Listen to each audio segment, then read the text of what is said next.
Today's petite little idea was doing a fridge tour, and I'm gonna show you all the freaking things that I have in my fridge and in my cupboards. Me and my sister are the primary residents in the house. So basically all the stuff I'm gonna show you belongs to me or my sister. And my mom like doesn't eat anything. She literally only has like a smoothie for breakfast. And then I don't know what she does throughout the day.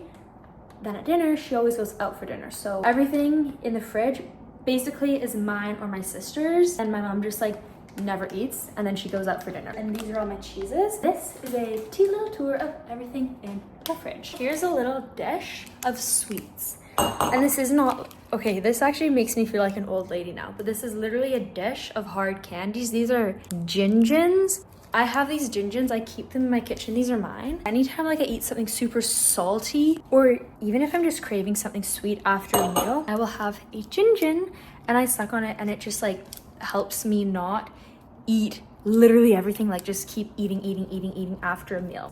A lot of the times after I have like a nice meal, even if it's like full of amino acids, healthy fats, protein, carbohydrates, and fiber, I'm still like craving eating. I'm still wanting to eat. So I just pop one of these gingins in my mouth and I literally just suck on it. It's a hard candy, it's sugar, it's like 20 calories, but it just helps me not eat literally everything. And here's one of the reasons why intermittent fasting or time restricted feeding diets work for dieting and like helping control calories, is because once you set that limit of, okay, after 6 p.m. I'm not eating anything, you're not eating anything.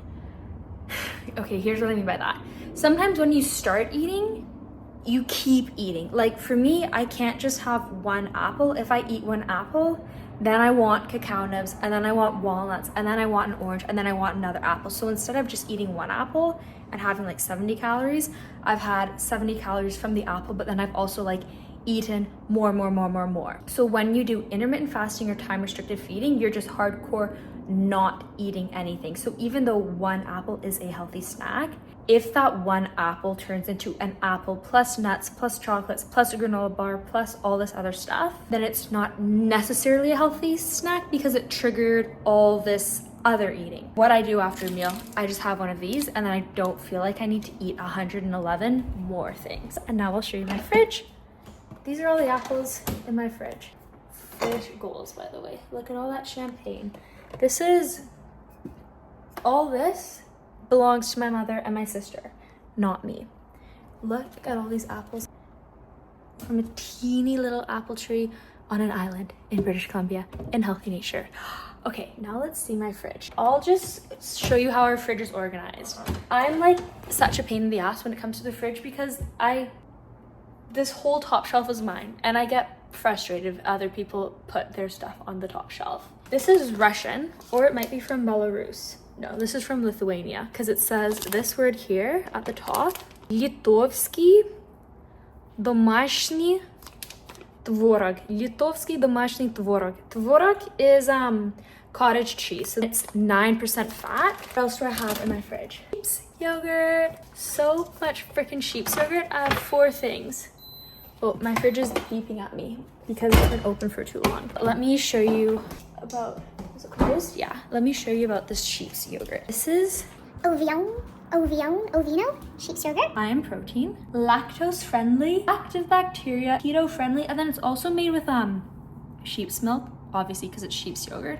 But one of the proteins, there's something about like A1, oh, it's casein. There's A1 casein and A2 casein, and A1 casein, I think I could be getting this totally wrong, so maybe don't listen to everything I have to say about this, but A1 casein, a lot of people might react to, and that might make them sensitive to cow's milk. A2 casein is more predominant in goats and sheep's yogurt, and that is one reason why goats and sheep's yogurt might be a healthier, digestive system friendly option, is because of the casein type. Ingredients: pasteurized sheep's milk and active bacteria cultures. That's how they make this yogurt super pure, clean, and healthy. It's rich in probiotics because of the live bacterial culture, and there's no like BS fillers. No color, no cornstarch, no gelatin, no artificial flavors, no preservatives. I will literally, I'm not even lying, I eat the whole entire tub.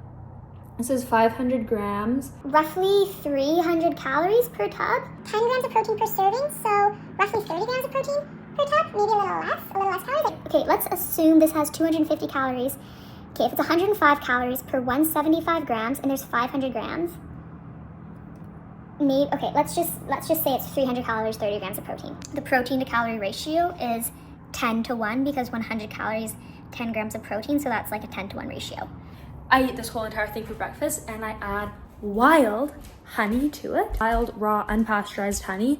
And then I sprinkle on as well salt and cinnamon, and it makes it so good. This is the honey that I use. Unpasteurized, raw, Canadian, #1. What else is in the fridge?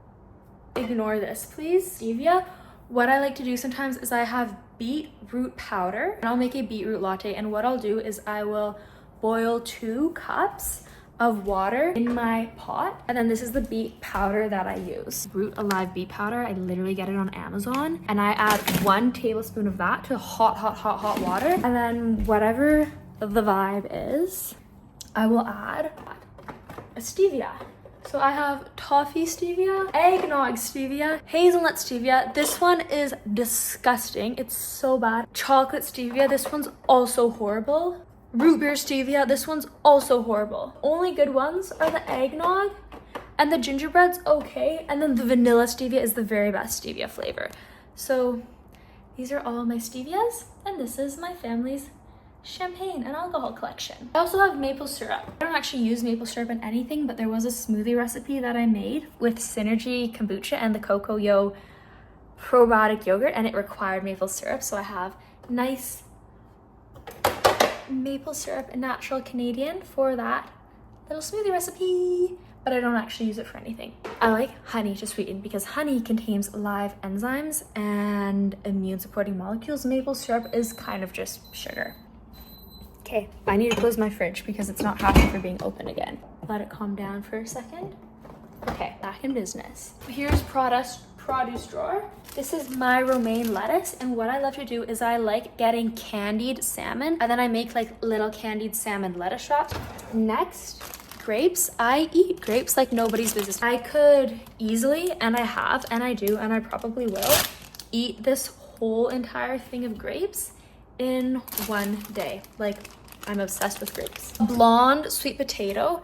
This is not a Japanese sweet potato because Japanese sweet potatoes are more purple on the outside and then yellow on the inside. You can see this is definitely tan on the outside and white on the inside. So I just call it a blonde sweet potato. Big thing of broccoli, lots of sulforaphanes, antioxidants, a little bit of vitamin C. And sulforaphanes are really good because they have a lot of anti-cancer benefits. And then there's also just general antioxidants in there that are good for cellular health. I'm gonna get out all the cheese that we have in the fridge so I can show you all the cheese products that are consumed. And primarily by me, because if you haven't seen my video yet, I made literally a whole entire video on cheese science, because if you're into biochemistry, biohacks, microbiology, health food science, whatever, cheese is really freaking cool. So right now I have all my cheeses over here, and I'm gonna show you all the cheeses that I have in my fridge.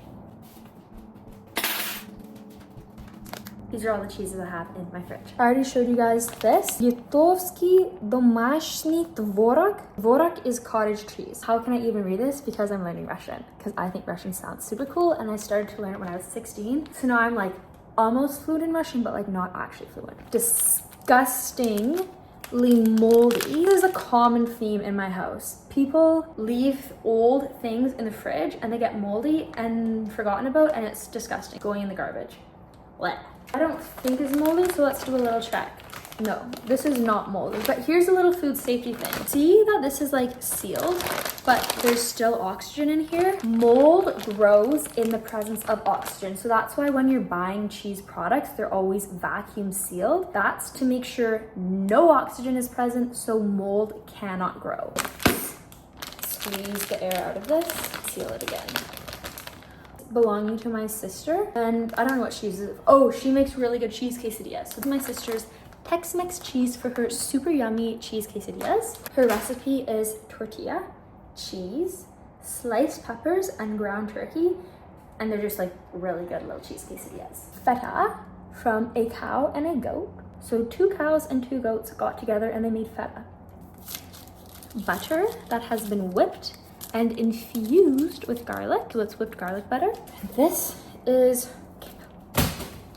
camembert. Camembert is like basically the same idea as brie. I think it's made with a different type of mold or different enzymes, so it's not like actually brie. Camembert and brie, these are both molded cheese. So basically what you do is you get cheddar cheese and then you coat it with a mold, and what that mold does is it coats the edge of the cheese, and then the mold extends its mycelia into the cheese, like it reaches its little fingies into the cheese, and it acts on the protein inside the cheese to hydrolyze it, or like break the protein bonds. And when that mold is breaking the bonds, the cheese loses its structure, and that's why camembert and brie are super runny. The mold has destroyed the scaffolding holding it together and firm, and now it can run. Inside of this I have Parmesan and Pecorino.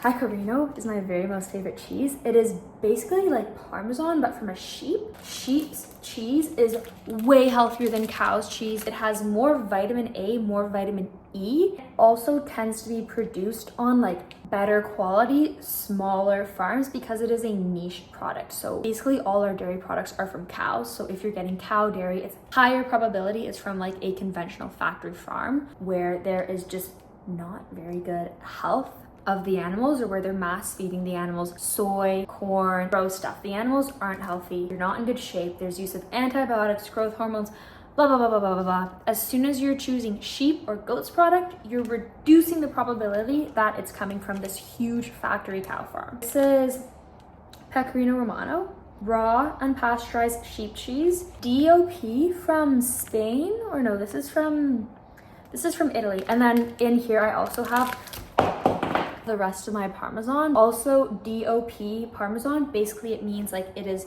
proper Parmesan. Denominazione di origine protetta. Basically means it's like protected designation of origin, higher quality product. It's the original product and it's from the place that it actually should be from. Sheeps and goats also have smaller fat globules, so it's not like it's less fat, it's that the fat molecule is smaller and it's easier for your body to digest. Sheep's products also have more MCTs, medium chain triglycerides. So if you ever see MCT oil supplements, these are most often being marketed for metabolic health, ketosis, or improving cognitive performance, because medium chain triglycerides are absorbed very rapidly from your intestines and into circulation, and they can provide a very potent, readily available energy source for your brain. Sheep's and goat's cheese is fantastic for that. So those were all the cheeses that exist in my fridge and that get consumed by me and my sister and my family, or anybody else that's in my house and eating cheese.